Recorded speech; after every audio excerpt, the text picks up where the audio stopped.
back at it again with another Rugga reaction. This time reacting to why unlimited data is impossible to maintain. Unlimited data. I know Sprint sucks. Sprint sucks. AT&T, they just charge you for everything. Oh my god. Verizon. It's It's high, but it's okay. It's okay. But the T is all around good. It's all around. It's all around good, so I can't complain about that. But let's get to the video. The original video is linked in the description if you don't watch that without me talking over it, or check out the channel so you can watch other videos that they upload. But yeah, that description be down there. And the video is about to start. Gotta put my phone on airplane mode. They suck. It's for you. I have unlimited. Hey, so yeah, you really can't have unlimited. Really, yeah. Hey downloaders and downloadettes, Trace here for D News. If you're one of the lucky few mobile phone users who've been grandfathered into an unlimited data plan, your days are numbered. Companies left and right are dropping unlimited data or targeting those using more than, say, 200 gigabytes a month. How are you using that certainly much? Sounds like a lot, and maybe even like some users are abusing their unlimited plans. 200 gigabytes is about 200 hours of Netflix streaming, or 3 1/3 marathon sessions of Game of Thrones. Clearly, these companies are just trying to recoup I'm only their using costs. like 4 gigs. Or are they?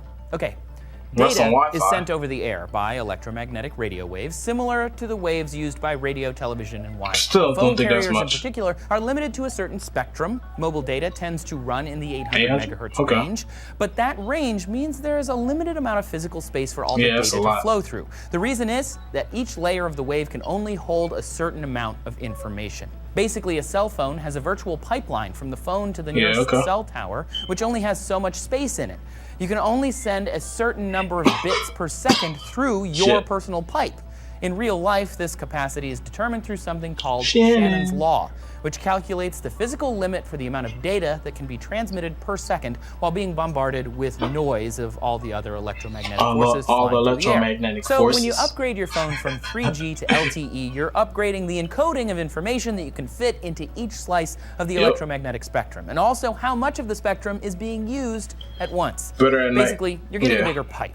And that's why each upgrade makes your wireless speed faster. But those who stream hundreds of gigabytes from one device take up larger amounts of that over-the-air bandwidth that other people could be using at the same time. Even though we've never come close to the limit defined by Shannon's Law, our LTE pipes are basically now full. To deal with this problem, companies need to either install more cell phone towers for the data or develop new technologies which allows us to send data better. And infrastructure development is incredibly expensive. Sprint has plans to spend $15 billion over 3 years just to add and upgrade new cell phone towers, for example. While AT&T, they're spending $3 billion to bring LTE to Mexico. So plans to shaft the 200 gigabyte club might not just be about money, but about actually freeing up some space for the rest of their customers. The real cost of getting the data from those towers to you is actually way more difficult to figure out. The information is proprietary, and of course, most of the companies don't share it. I know they share. When it comes to wired transmission, one independent service provider in Canada, Radiant Communications, said that the cost is less than 5 cents per gigabyte. Netflix claims it's about 1 cent. Are you serious? Of course, these are both established companies with infrastructure that's already built. The cost of wired and wireless data depends on a variety of factors, including how much infrastructure they have available and when you use your data, because you might use it at a high time. One thing we do know about is how much texting costs. As it turns out, texting is virtually free from a purely data transfer standpoint. Your phone is constantly in communication with cell phone towers. It is always sending information to let the tower know that you're still here, which is how cell phone tracking is possible.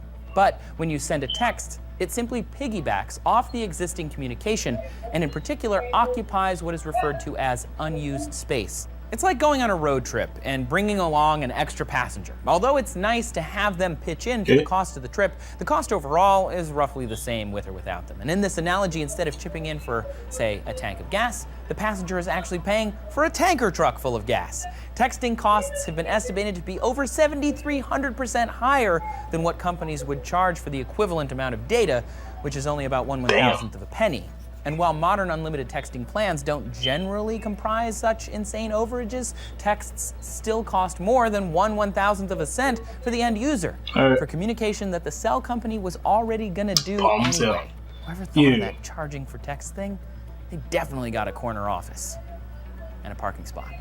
But what if you want to get in touch with astronauts in space? Can you send them a text? Or maybe you can just use a radio invented in the 1890s. For more about that super sounding communication, check out this video right here.